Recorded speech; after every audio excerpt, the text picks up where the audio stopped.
بسم الله الرحمن الرحيم. ومن أحسن قولا ممن دعا إلى الله وعمل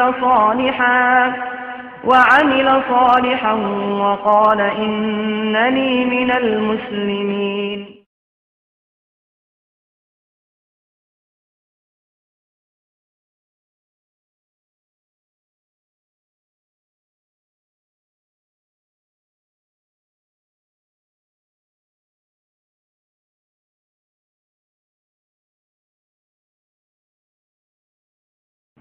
السلام عليكم ورحمة الله وبركاته. إن الحمد لله نحمده ونستعينه ونستغفره ونعوذ بالله من شرور أنفسنا ومن سيئات أعمالنا. من يهده الله فلا مضل له ومن يضلله فلا هادي له. وأشهد أن لا إله إلا الله وحده لا شريك له وأشهد أن محمدا عبده ورسوله. يا أيها الذين آمنوا اتقوا الله حق تقاته ولا تموتن إلا وأنتم مسلمون. يا أيها الناس اتقوا ربكم الذي خلقكم من نفس واحدة وخلق منها زوجها وبث منهما رجالا كثيرا ونساء واتقوا الله الذي تساءلون به والأرحام إن الله كان عليكم رقيبا. يا أيها الذين آمنوا اتقوا الله وقولوا قولا سديدا يصلح لكم أعمالكم ويغفر لكم ذنوبكم ومن يطع الله ورسوله فقد فاز فوزا عظيما. أما بعد فإن خير الحديث كتاب الله وخير الهدي هدي محمد صلى الله عليه وسلم وشر الأمور محدثاتها وكل محدثة بدعة وكل بدعة ضلالة وكل ضلالة في النار. أعوذ بالله من الشيطان الرجيم. بسم الله الرحمن الرحيم. وأن ليس للإنسان إلا ما سعى وأن سعيه سوف يرى ثم يجزاه الجزاء الأوفى. মহান আল্লাহর সমস্ত প্রশংসা যে আল্লাহ রাব্বুল আলামিন আমাদেরকে সৃষ্টি করেছেন, আমাদেরকে নির্দিষ্ট সময়ের জন্য হায়াত দান করেছেন, তারপরে আমাদের ভাগ্যে আবার মওত লিখে রেখেছেন। দরুদ ও সালাম নাযিল হোক প্রিয় নবী মুহাম্মদুর রাসূলুল্লাহ সাল্লাল্লাহু আলাইহি ওয়াসাল্লামের প্রতি, যিনি আল্লাহ রাব্বুল আলামিনের পক্ষ থেকে শেষ রাসূল হয়ে প্রেরিত হয়েছিলেন, মানব জাতিকে সঠিক পথ দেখিয়েছেন। তার দ্বারা আল্লাহ রাব্বুল আলামিন তার মনোনীত দ্বীনকে সম্পূর্ণ করেছেন, মানব জাতি পর্যন্ত সুন্দররূপে তিনি পৌঁছে দিয়েছেন। আল্লাহুম্মা সাল্লি আলাইহি আল্লাহুম্মা বারিক আলাইহি। আজকে এমন একটি বিষয় নিয়ে আলোচনা করব, যে বিষয়টি আমাদের বাংলা ভাষাভাষী মুসলিমদের জন্য অত্যন্ত গুরুত্বপূর্ণ। কারণ এই বিষয়ে আমাদের অনেক ভুলভ্রান্তি রয়েছে। অনেক লোকই আছি আমরা যারা এই বিষয়ে সঠিক কাজ না করে, সুন্নত মোতাবেক আমল না করে আমরা বিদআতের পথ ধরে থাকি, আর তা হচ্ছে মৃত ব্যক্তির জন্য করণীয়।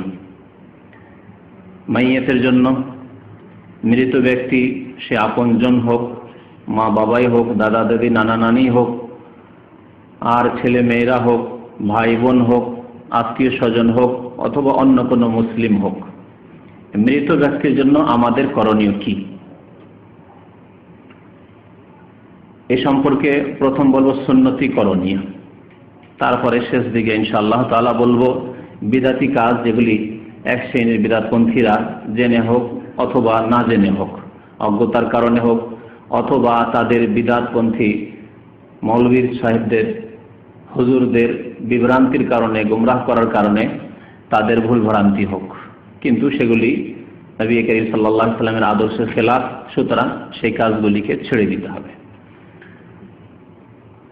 আল্লাহ রাব্বুল আলামিন মানুষকে নিজেই কর্ম করতে বলেছেন, নিজ কর্ম নিজেই করে যেতে হবে, এটি হচ্ছে মানুষের দায়িত্ব। এবং নিজে যা কর্ম করে যাবেন সেই কর্ম সম্পর্কে আপনি নিশ্চিত যে আমি কর্ম করেছি। কর্ম কবুল হওয়ার, আমল কবুল হওয়ার শর্ত সহ, অর্থাৎ নিষ্ঠার সাথে, আল্লাহর জন্য ইখলাসের সাথে এবং নবী মুহাম্মদ সাল্লাল্লাহু আলাইহি সাল্লামের সুন্নত মোতাবেক, আদর্শ মোতাবেক। সুতরাং আশা করা যায় যে আমি যা কর্ম করে যাব, যা আমল করব, তা ইনশাআল্লাহ আল্লাহর দরবারে সাদরে গ্রহণ হবে, কবুল হবে। সুতরাং নিজেই কর্ম করতে হবে, নিজের কর্ম নিজেই করে যেতে হবে যথাসাধ্য।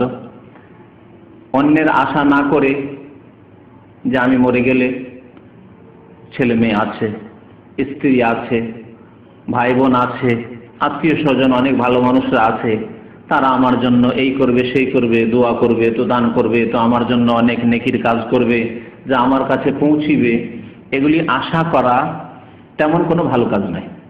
কারণ এগুলি আশা অনেক সময় নিরাশায় পরিণত হবে। অধিকাংশ সময় এই আশাগুলি হয়তো পূরণ হয় না। তারপরে অপরের আমল দিয়ে, অপরের কর্ম দিয়ে মানুষ মুক্তি পেতে পারে না। নিজের কর্ম যদি ঠিক না থাকে, তাহলে শুধু শুধু অন্যের কর্ম দিয়ে, অন্যের আমল দিয়ে নাজাত পাওয়া যায় না, মুক্তি পাওয়া যেতে পারে না। আল্লাহ রাব্বুল আলামিন সূরা নাজমে এই জন্য প্রত্যেককে কর্ম করতে বলেছেন, এবং প্রত্যেকে যা কর্ম করবে তার ফল অবশ্যই পাবে। তাই ইরশাদ করেছেন, ওয়ান লাইসা লিল ইনসানি ইল্লা মা সাআ। মানুষ তাই পাবে যার জন্য সে মেহনত করবে, পরিশ্রম করবে। যে যা আমল করবে, যে যা কাজ করবে, তার ফল অবশ্যই সে পাবে। লাইসা লিল ইনসানি ইল্লা মা সাআ। আপনি আমি যতটুকু মেহনত করব, যেমন পরিশ্রম করব, যেমন ভালো কাজ করব, ভালো কাজের ফল পাব।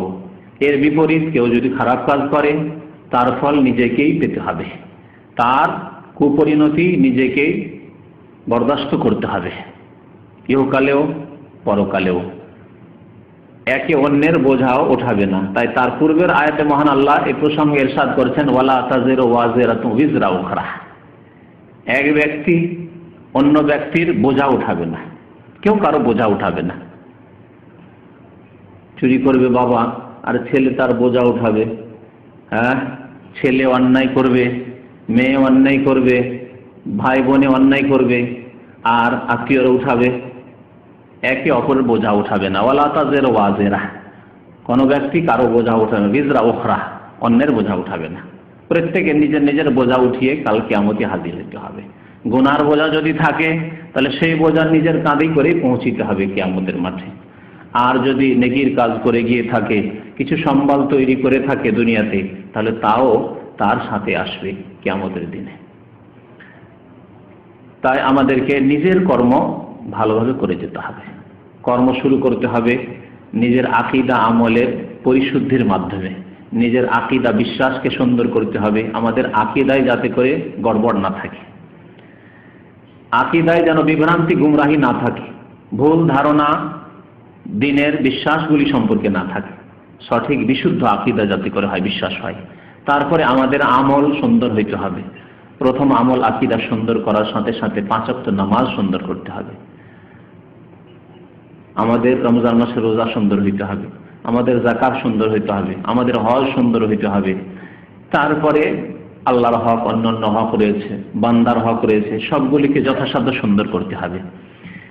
এসব ভালো আমল করার পরে মানুষ যখন বিদায় নেবে, প্রত্যেকে বিদায় নেবে এই দুনিয়া থেকে, তারপরে আপনজন যারা রয়েছে, মুসলিম ভাই ব্রাদার যারা রয়েছে, তারা যদি মৃত ব্যক্তির জন্য কিছু কাজ করে, তাহলে শরীয়ত সম্মত হলে, কোরআন এবং সুন্নাহ মোতাবেক হলে, নবী করিম সাল্লাল্লাহু আলাইহি সাল্লাম, সাহাবায়ে কেরাম, সালাফে সালেহিনের তরিকায় হলে, তা অবশ্যই পৌঁছিবে ইনশাআল্লাহ তাআলা। কোন কাজগুলি করলে মাইয়িত পর্যন্ত নেকি পৌঁছানো যেতে পারে, পৌঁছিতে পারে, আর কোন কাজগুলি, যেসব কাজগুলি হয়তো করে থাকে মানুষ এই ধারণা নিয়ে যে এর মাধ্যমে আমরা আমাদের মৃত ব্যক্তিকে নেকি পৌঁছাবো, তাদের একটু উপকার করব, তাদের পরকালের জীবনকে সুন্দর করব, তাদের কবরের জীবনকে সুন্দর করব, কিন্তু সুন্দর হবে না, নেকি পৌঁছিবে না। বরং উল্টো মুসিবত হবে যেই ব্যক্তি এই বেদাতি কাজগুলো করলো তার জন্য, এবং যেই ব্যক্তি মৃত সে যদি সেসব কাজের সন্তুষ্টি প্রকাশ করে গিয়ে থাকে, অথবা এই ধরনের উপদেশ দিয়ে গিয়ে থাকে, অথবা জানে যে আমাদের পরিবেশে এই রকমের বেদাতি কাজ হয়, আর তার উপর নীরবতা পালন করে চলে গেছে, নিষেধ করে যায়নি, তাহলে মৃত ব্যক্তিকেও এর শাস্তি ভোগ করতে হবে কাল কিয়ামতে।